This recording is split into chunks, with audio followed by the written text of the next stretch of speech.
La actividad hasta el mes de mayo en la zona libre de Colón registraba una merma de apenas un 25%, es lo que estaba registrando actualmente. Y ahora la situación del grupo Wacket parece ser el golpe que le faltaba a la zona franca. Justamente para hacer un análisis de las implicaciones o el impacto económico que tiene esta situación en la zona libre de Colón, qué opciones hay frente a este panorama y si en efecto esta situación se puede reflejar en los índices de desempleo del país, está con nosotros el economista Severo Sousa. Tiene muy bien por qué saberlo, es el expresidente de la Asociación de Usuarios de la Zona Libre de Colón, recientemente también presidente del Consejo Empresarial Logístico, y está amablemente con nosotros esta mañana para hacer un análisis al respecto. Bienvenido a Next Noticias, qué gusto que esté con nosotros. Bueno, una pregunta muy amplia, pero definitivamente es la común en el panameño. Ya está la zona libre en una situación en la que usted mismo ha dicho que es necesario relanzarla para que vuelva a ser lo que era antes. Esta situación del grupo Wacket, ¿qué impacto deja en la zona franca? Buenos días, antes que nada, muchas gracias por la entrevista. Bueno, como todos saben, la zona libre de Colón, lo acabas de volver a decir, ya venía en picada, o sea, en una situación de una crisis cada vez más acérrima. Los últimos datos indican que hasta mayo, como bien dijiste, hay una baja de 25% versus el año anterior, que ya venía de los últimos 4 años bajando. O sea, no es ninguna sorpresa que esté como esté la zona libre de Colón. El tema del grupo Wacket es un caso pues, bastante complejo en el sentido de cómo se está dirimiendo a través de los gobiernos entre Estados Unidos y Panamá por el caso de una lista Clinton. En este momento se afecta visiblemente porque todas las operaciones del grupo WISA y del otro grupo Wacket, aquí hay que distinguir que son dos grupos, a pesar de que son familiares, son dos grupos económicos diferentes, el grupo que está liderizado por Nidal Wacket y sus hermanos, y el grupo que está liderizado por el señor Abdul Wacket. Y tienen situaciones diferentes, aunque estén relacionadas. En estos momentos, ambos grupos tienen operaciones muy importantes dentro de la zona libre de Colón. Ambos grupos mantienen una cantidad importante de empleados. Entre ambos pueden haber por lo menos 600 o 700 empleados que están directa e indirectamente relacionados en la zona libre de Colón y que sin duda alguna, de darse un fin catastrófico, digámoslo así, con estas empresas o que fueran condenadas definitivamente al cierre, pues son empleados que estarían en la calle. De hecho, varios de esos empleados ya han sido liquidados porque las operaciones se han reducido inminentemente porque ya no pueden hacer ningún tipo de negociación con Estados Unidos, ni de compra ni de venta. Muchos de ellos, ambos grupos, sostenían relaciones con empresas de Estados Unidos, sobre todo de compra, de representación de marcas, y además de eso, la situación con bancaria, están ligados de alguna manera a que en los temas bancarios no pueden tener puntos de ventas. Esto ya sale un poco de zona libre de Colón, pero afecta a la operación madre en zona libre de Colón. Muchos de los establecimientos o tiendas que tenía o tiene todavía esos grupos fuera de la zona libre de Colón se nutren de un centro de abastecimiento que sale o distribución que sale de zona libre de Colón y donde se reciben pagos y transferencias bancarias que hoy en día en muchos casos están bastante limitados. Hay algunas empresas que comprende este grupo Wacket a las cuales se les ha otorgado una licencia. ¿Cuál es la situación actual en la zona libre de Colón? ¿Tienen también estas empresas licencias o más bien cómo están operando? Porque se sabe que la lista Clinton limita la operación o las negociaciones con Estados Unidos, pero no así con otros mercados. Definitivamente, en el caso de zona libre de Colón no he sabido que se haya dado ningún tipo de licencia. Simple y llanamente ambos grupos han tenido que finiquitar sus relaciones que tenían con proveedores o mercados con posibles compradores en Estados Unidos o cualquier empresa que tenga relación o socios directamente que sean de Estados Unidos. Esas licencias se otorgaron a otras empresas que están fuera de zona libre, entiendo por ejemplo en el caso del señor Abdul Wacket en Soho Mall, en Balboa Bank y creo que esas dos por ahora, no estoy muy claro en cuáles, pero en zona libre de Colón esto aún no se ha dado. ¿Es Estados Unidos el mercado más importante para la zona libre de Colón? No, ni remotamente. Estados Unidos en realidad es un mercado relativamente pequeño para la zona libre de Colón en cuanto a venta, a reexportación. Es un mercado importante, obviamente, dependiendo del rubro en que te desempeñes como proveedor. En el caso específico del grupo WISA, imagino que debe ser un mercado importante porque manejan muchas marcas que son radicadas u originadas en Estados Unidos. En el caso del otro grupo, el señor Nidal Wacket, También sé que manejan algunas empresas de electrónicos que tienen su sede en Estados Unidos. O sea que en ambos casos han sido bastante afectados en cuanto a lo que es proveerse de mercancías. Ahora bien, si exploramos los escenarios, esto obviamente está ínfimamente relacionado a las negociaciones que se acuerdan entre Estados Unidos, Panamá y obviamente las empresas de Abdul Wackett o Nidal Wackett, pero un escenario viable, por ejemplo, sería que definitivamente ellos vendan estas empresas. ¿Es la única opción que se tiene hoy día?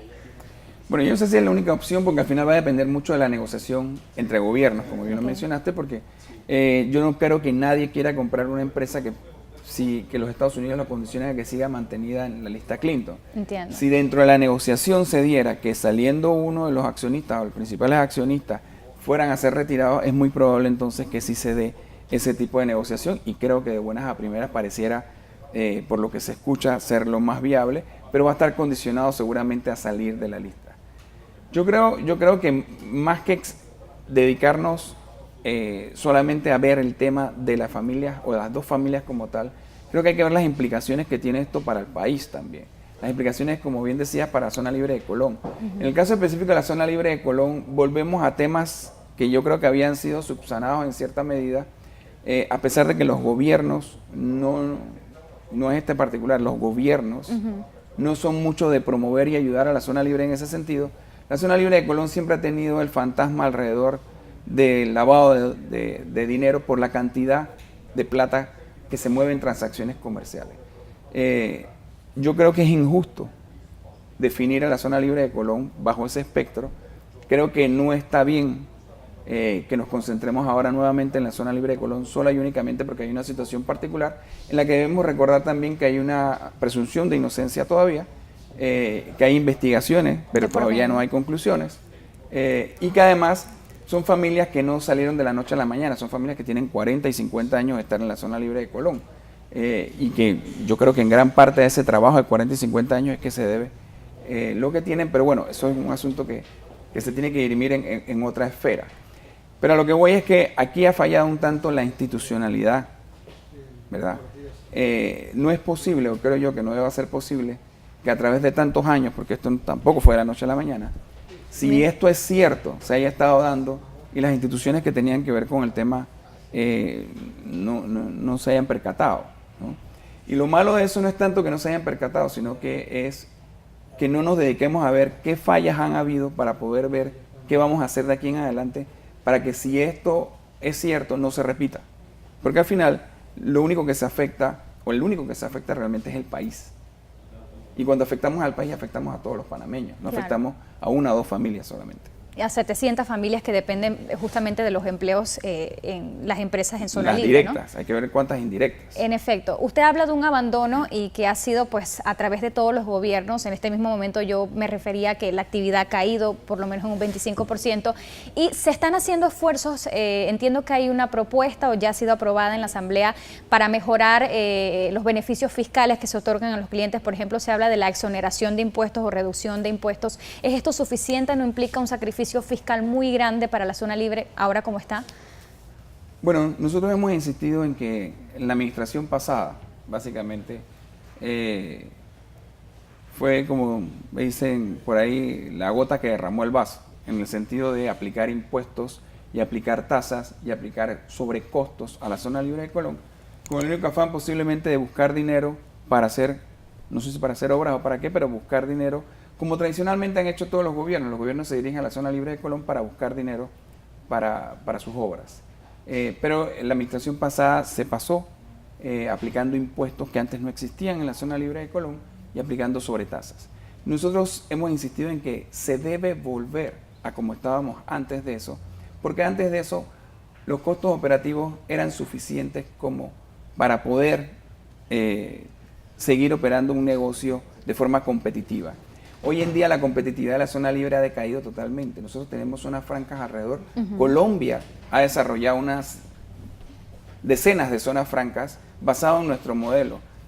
Centroamérica está haciendo lo mismo y el Caribe igual. Hoy en día incluso Cuba está desarrollando una zona franca basada en nuestro modelo, pero no en el modelo actual, en el modelo anterior que teníamos, en el modelo que todo el mundo insiste en decir que ya desapareció y que está obsoleto. Nosotros pensamos que zona libre de Colón, el modelo no está desgastado. Para nada, el modelo sigue siendo vigente Lo que está desgastado y obsoleto es lo que se quiere obtener de ese modelo a través de impuestos y tasas. Nosotros solicitamos desde el principio de este gobierno que se redujeran esas tasas y esos impuestos. A través de una negociación muy larga simplemente logramos que un impuesto fuera rebajado a la mitad, un 1%, y unas otras tasas fueran también rebajadas. Esto se aplicó tardíamente. Los efectos no los vamos a ver de forma inmediata porque además están otras cosas desarrollándose. Pero más que nada lo que nosotros estamos diciendo de hace rato es que lo que se necesita es promover la zona libre de Colón con un plan real y estratégico fuera de las barreras de Panamá, en el extranjero, atraer nuevos clientes, atraer nuevos mercados. Y eso lo tenemos que hacer en conjunto con el gobierno. Eso se hacía antes. Eso se dejó de hacer en la administración Torrijos. Cada vez se vino haciendo menos, en la administración Torrijos se paró de hacer. La administración pasada no se hizo para nada y todavía no lo estamos haciendo. Eso es necesario. Me están pidiendo tiempo, pero brevemente, antes de que se nos vaya, en breves segundos, hemos perdido mercado con Venezuela debido a su situación económica. Con Colombia está el impuesto de un arancel en calzados y textiles. ¿Cuál debe ser el camino? ¿Recuperamos ese mercado o nos enfocamos en otras multinacionales? No. Deben ser los dos. Debemos ver qué está pasando en Colombia, qué está pasando en Ecuador. No solamente Colombia, es Colombia, Ecuador, Venezuela. Son varios mercados, incluso el Caribe, que nos están poniendo barreras no arancelarias y de pronto el gobierno actual y anteriores no están haciendo lo suficiente de forma enérgicamente para que esto se cumpla. O sea, nosotros tenemos tratados para que se cumpla, que el intercambio comercial sea libre, como tenemos los tratados que así lo dicen. Y en cuanto a otros mercados, definitivamente que hay mercados que podemos recuperar tanto en el Caribe como en el sur.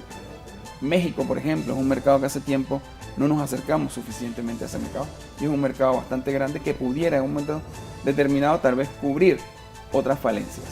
Bien, gracias Severo Sousa por estar con nosotros esta mañana en Next Noticias haciendo un análisis de la situación de la zona libre de Colón y cómo afecta también lo que está sucediendo con el grupo WISA a nivel nacional. Gracias por estar aquí.